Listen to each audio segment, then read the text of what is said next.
On August 1, AE and BB pooled their assets, no, to form a partnership with the firm to take over their business assets and assume their liabilities. So partners' capital are based on their net assets, no, transferred after the following adjustments. So dili na atay mga adjusted, no. BB inventory is to be increased by 4,000. No? So first thing, maghimo tag entry kay EA. No? Then an allowance for bad debts of 1,000 and 1,500 are to be set up in the book of EE and BB respectively. No? Then accounts payable of 4,000 to be recognized by EA. No?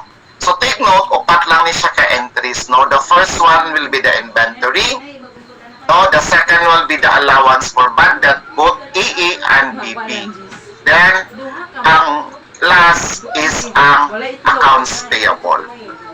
Okay. So kung mag-increase gani class ang assets, di ba? O sa gani ang atohang ruling, pag mag-increase ang asset, asa siya ibutang. May na kayong isa.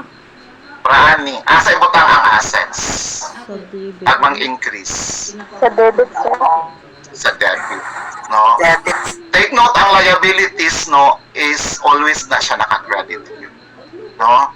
So ang allowance for bad debts, no, are always put siya credit. Okay.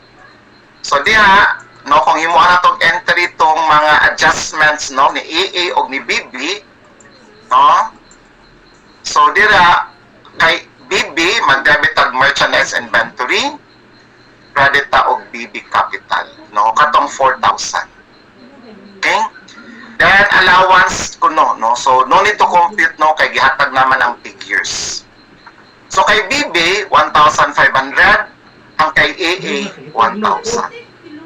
So diha mag-debit tag BB capital, then credit tag allowance for bad debts. No? While kay EA, so mag-debit tag EA capital nga 1,000, then credit tag allowance for bad debts nga Ketchup 1,000. lang.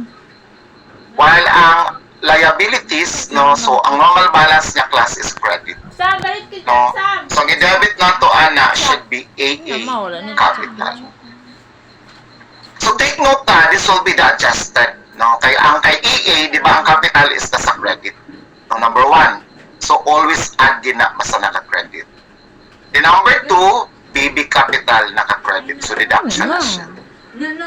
The report kay EA naka-debit, no, both number 1 and number 2. So deduction na sila tanan. So take note, di ba ganina gikuha na to ang capital ni EA o ni BB. So diri, di ba ang kay BB is 75,800, ang kay EA is 70,000. Okay? So this will be the adjusted capital, no, of EA and BB after reflecting the adjustments. So ang adjusted capital ni BB is 81,000, while ang kay EA 65,000. Bibi siya. Okay. So would you like to copy now? Any questions before to magpa-copy? May mga pangutana, clarifications. And next week mag-quiz na rabat na. Kachi. May mga pangutana,